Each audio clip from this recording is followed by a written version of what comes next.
रहा है ये अगर नेम चेंज हो रहा है तो ये अच्छी शुरुआत है। दिल्ली में अच्छी शुरुआत हो रही है। जो मुगलों की जो पहचान थी, जो हमें थोप के चले गए थे, मुझे लग रहा है वो अगर वापस नाम चेंज हो रहा है, हिंदू संस्कृति के हिसाब से नाम हो रहा है, तो ये अच्छा एक शुरुआत है। सीएजी में सिर्फ अमानतुल्लाह अंदर थे और बाकी सबको सस्पेंड किया गया है। अब क्योंकि वो कहकर भी गए थे कि एक मैं सब पर भारी पड़ूंगा। नहीं, वो भारी कहाँ पड़े, उनको तो वो तो बैठे रहे बेचारे भीगी बिल्ली की तरह। उनको पता था कि अब उनका राज चले गया। वो जानते हैं कि जो जिस प्रकार उन्होंने सत्ता पक्ष का जो दुरुपयोग करा, वो आज वो शांत बैठे थे, क्योंकि ये सत्ता परिवर्तन होती है। जरूर आप जो करते हैं वो आपके सामने बाद में जरूर आता है, और वो आया इनके सामने। उसमें कैग में चर्चा होगी विस्तार। जो कैग की रिपोर्ट रखी है पहली, जो शराब नीति में जो घोटाला हुआ, उसके लिए विस्तार से चर्चा होगी सदन में। और जिस प्रकार उसमें जो कमियां आई, जिस प्रकार घोटाला हुआ, उसकी विस्तार से सदन में चर्चा की जाएगी। आज कोई और मुद्दा भी आप लोग रेज करेंगे? अभी तो मेन मुद्दा तो यही है, दिल्ली की जो गाड़ी कमाई लोगों ने अपने अयासी में लुटाई, जो शराब नीति में 2000 करोड़ के आसपास का जो घोटाला हुआ, उस घोटाले की पूरी जांच तो होगी, पर आज चर्चा भी होगी विस्तार से। लेकिन ये चर्चा कितनी अधूरी है, क्योंकि ऑपोजिशन तो यहाँ है नहीं। ऑपोजिशन जो नहीं है तो वो तो अपने वजह से नहीं है। आप बाबा साहब की फोटो लेके घूम रहे हैं, पर बाबा साहब के बताए हुए संविधान को तो मानना चाहिए आपने। जब उपराज्यपाल जी एड्रेस कर रहे हैं विधानसभा को, सत्र को, तो उसमें साफ लिखा है कानून के तहत कि आप सभी माननीय सदस्यों को बैठकर सुनना होता है। अगर आपने विरोध भी करना है तो आप, जब आपकी बारी आएगी, जब आपको मौका दिया था बोलने का, जब आप बोलिए। आप तो अराजकता फैलाते हैं सदन के अंदर। आपको लग रहा है कि आप अभी सत्ता में ही हो, आपको वही गरूर है सत्ता का, पर आपको याद रखना चाहिए आप सत्ता से बाहर हो चुके हैं, अपोजिशन की भूमिका निभा रहे हैं। तो इन लोगों ने जो हरकतें करी, उससे इनको 3 दिन के लिए सस्पेंड किया। मुझे लग रहा है कि संविधान के तहत किया। जो लिकर स्कैम है, इस पे संजय दीक्षित कह रहे हैं कि आप और बीजेपी की जो मिली भगत है, इस पर एक वाइडर प्रॉब इन्वेस्टिगेशन भी हो। तो मुझे लग रहा है संदीप जी को ये ज्ञान नहीं देना चाहिए, अपने चरित्र को देखना चाहिए। ये लोग जब मौका होता है तो उनके साथ मिलकर चुनाव लड़ लेते हैं, और जब चुनाव नहीं लड़ते मिलके तो उनके बारे में बोलने लग जाते हैं। तो ये तो खुद सोचना चाहिए। बाकी हमारे माननीय प्रधानमंत्री जी ने जो वादा किया था चुनाव के समय में, वो वादा पूरा हो रहा है। आप देखिए क्या की रिपोर्ट शामिल हो चुकी है। अभी तो एक रिपोर्ट से इतनी बौखलाहट है, अभी तो 13 और आना बाकी है। देखो फिर क्या होगा। अभी देखिए आप धीरे धीरे क्या होता है। अभी 2 दिन एक्सटेंड हुआ है, तो कुछ ना कुछ। डिप्टी स्पीकर चयन भी आज होने वाला है। हाँ बिल्कुल, डिप्टी स्पीकर चयन होगा। तो मोहन बिज जी का भी नाम बिल्कुल मोहन सिंह बिज जी का नाम चल रहा है। देखिए, आज मैंने 280 के तहत अपने नजफगढ़ क्षेत्र का मुद्दा उठाया है कि मेरे नजफगढ़ क्षेत्र का नाम नजफगढ़ से बदलकर नागढ़ रखा जाए, क्योंकि जब प्राचीन काल में अंग्रेजों ने मेरे नजफगढ़ क्षेत्र पर बहुत अत्याचार किए थे और हिंदुओं का कत्ले आम किया था और मेरे दिल्ली देहात के गांव को जर्जर हालत में पहुंचा दिया था। आज नजफगढ़ की क्षेत्र की उम्मीद बनकर आज मैं इस मुकाम पर पहुंची हूं। तो मेरा पहला ये काम है कि अपनी नजफगढ़ विधानसभा के लिए आवाज उठाना।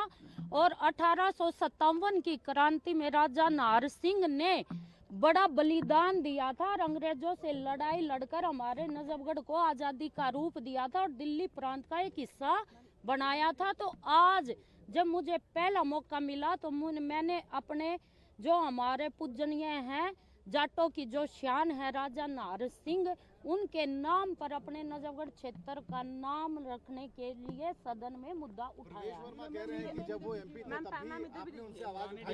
देखिए, परवेश वर्मा जी जब एमपी थे, उन्होंने हमारे साथ मिलकर काफी कोशिश की थी, लेकिन जब चीजें दूसरी थी, माहौल दूसरा था। अब सब कुछ हमारे पक्ष में है, तो ये कोशिश जरूर पूरी होगी। बेबे आप सुनो, आम आदमी पार्टी वो फटा हुआ ढोल है जिसने बजने से मतलब है। ना 10 सालों में कोई काम करे ना करण दिया, लेकिन वो एक वैसा उस पे मुकाम पा आ गया कि उनके बोलने से कुछ नहीं होगा। जो विकासशील दिल्ली का नाम पूरे विश्व में रोशन करेंगे, मोदी जी के विजन के साथ एक एक बातों को, एक एक कामों को पूरा करके दिखाएंगे। देखिए, उनके पास कोई मुद्दा बचा नहीं है। सीएजी की रिपोर्ट पटल पे हो चुकी है। सीएजी की रिपोर्ट पटल पे हो चुकी है। अब जब चर्चा चल रही है, पूरी दिल्ली का ध्यान उनके ऊपर जा रहा है कि भ्रष्टाचार कैसे किया शराब के अंदर। इसको सिर्फ मुद्दे को भटकाने की कोशिश नहीं है तो क्या है। और मुझे लगता है कि अगर वो अंदर आते, उपराज्यपाल का जो अभिभाषण का वो ना करते, आज चर्चा करते, तो उनको भी पता लगता है कि किस प्रकार से सीएजी ने उनके इस दावे की कि वो कट्टर ईमानदार लोग हैं उसको तार तार किया है इस सीएजी रिपोर्ट ने। और ये सीएजी रिपोर्ट तो सिर्फ एक शुरुआत है लिकर वाली, अभी तो हेल्थ की रिपोर्ट आनी है, ट्रांसपोर्ट की आनी है, ऐसी 12-14 रिपोर्टें हैं जो सदन के पटल पे रखी जानी है।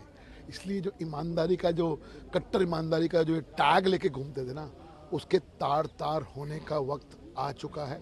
लोगों को अब पता लगेगा कि सच्चाई क्या है, लोगों को जवाब देना मुश्किल हो रहा है, इसलिए सब ड्रामे हो रहे हैं।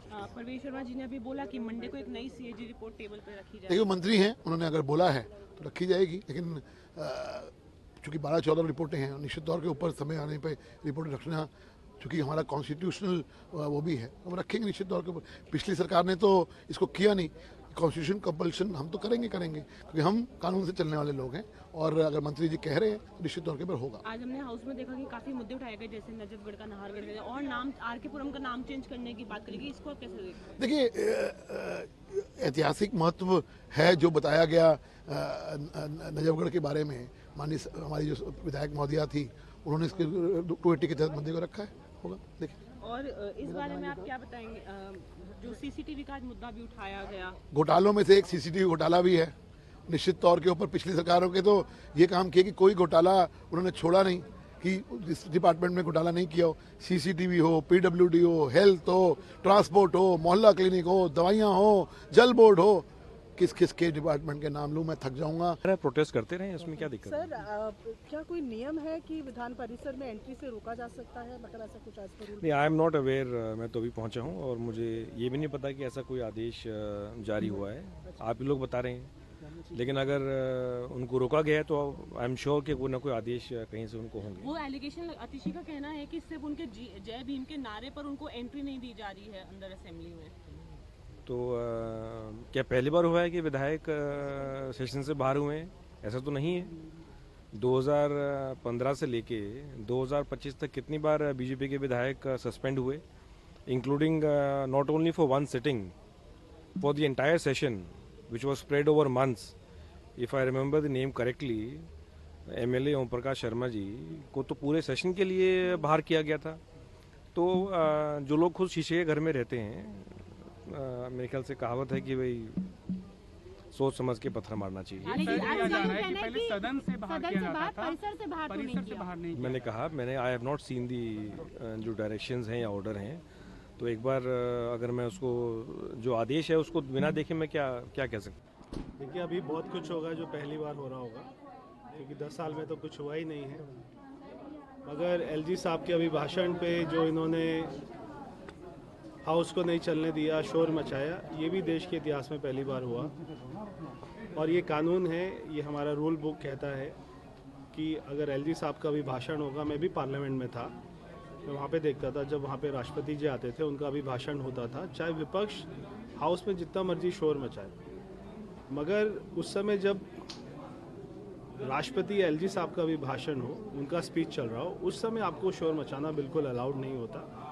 तो ये एक तरीके से बहुत बड़ा अपराध है हमारे यहाँ पे, जो हमारी अपना रूल बुक है, तो उसी से ही उनको ये सज़ा मिली है, और आगे से वो ऐसा ना करे, ये मैं उनसे अपेक्षा करता हूं। विपक्ष कह रहा है परवेश जी कि काम करने आए थे, नाम बदलने में आप लग गए। कई जगहों के नाम बदलने की बात चल रही है विधानसभा में, विधायक मांग कर रहे हैं।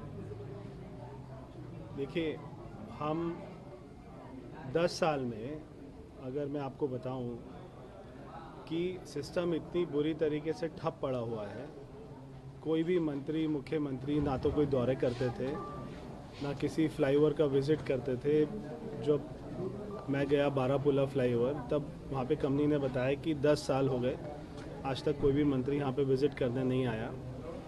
तो किसी चीज़ का ऑनलाइन कोई भी ट्रैकिंग नहीं है, टैंकर कहाँ चल रहे हैं या नहीं चल रहे हैं, कितने ट्रिप मार रहे हैं, स्टाफ कितना काम कर रहा है, क्या क्या इन्वेंट्रीज हैं, किसी का कोई ऑनलाइन चेकिंग नहीं है। तो पूरे सिस्टम को रिवाइव करना है, और हमें ये सारी बेफजूल की बातों में नहीं पड़ना है।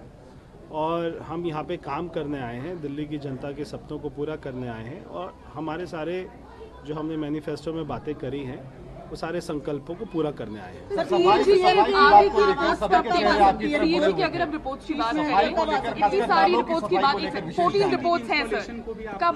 देखिए सीएजी की जो रिपोर्ट आएगी नेक्स्ट, ये तो सीएजी ही बताता है, हमें नहीं मालूम होता। तो मैं ये एक्सपेक्ट करता हूँ कि मंडे को एक और रिपोर्ट आनी चाहिए। सर नालों की सफाई को लेकर के और खासकर जो नई तकनीक को लेकर के अंदर कई सवाल हुए, सभी का फोकस आपके ऊपर था, तो आपने क्या कोई टेंटेटिव टाइम फ्रेम रखा है?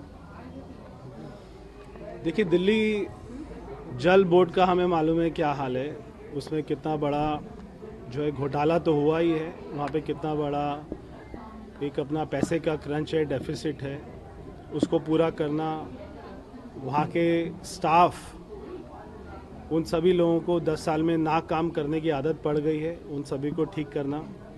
मैं आज सुबह भी डिफेंस कॉलोनी गया था, जहाँ पर 2 साल से पुलिया नहीं बन रही थी। मैंने वहाँ पे अधिकारी को बोला कि अगले 1 महीने में इसका टेंडर होकर इसका नारियल फूट जाना चाहिए और आने वाले 4 से 5 महीने में पुलिया का निर्माण होना चाहिए। तो जहाँ पर कोई भी इनका आम आदमी पार्टी का एमएलए या मंत्री ध्यान नहीं देता था, हमारी जो है 1 हफ्ता भी नहीं हुआ सरकार बने हुए, हमारी 1 हफ्ते में 10 से ज़्यादा मीटिंग हो चुकी है। सारे अधिकारियों को निर्देश दे दिए गए हैं।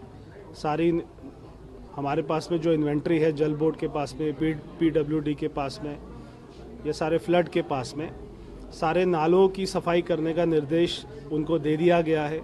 सारे फ्लाईओवर की एक बार फिर से जांच करने का निर्देश उनको दे दिया गया है। फ्लाईओवर के नीचे जो अंडर फ्लाईओवर की स्पेस होती है उसका ब्यूटिफिकेशन का काम उनको ये मैंने कह दिया गया है। सारे फुटपाथ, सारे सर्विस लेन और उनकी सारे अपना फुटपाथ की स्केपिंग मैंने उनको, तो सारे उनको सख्त निर्देश हमने ऑलरेडी दे दिए गए हैं।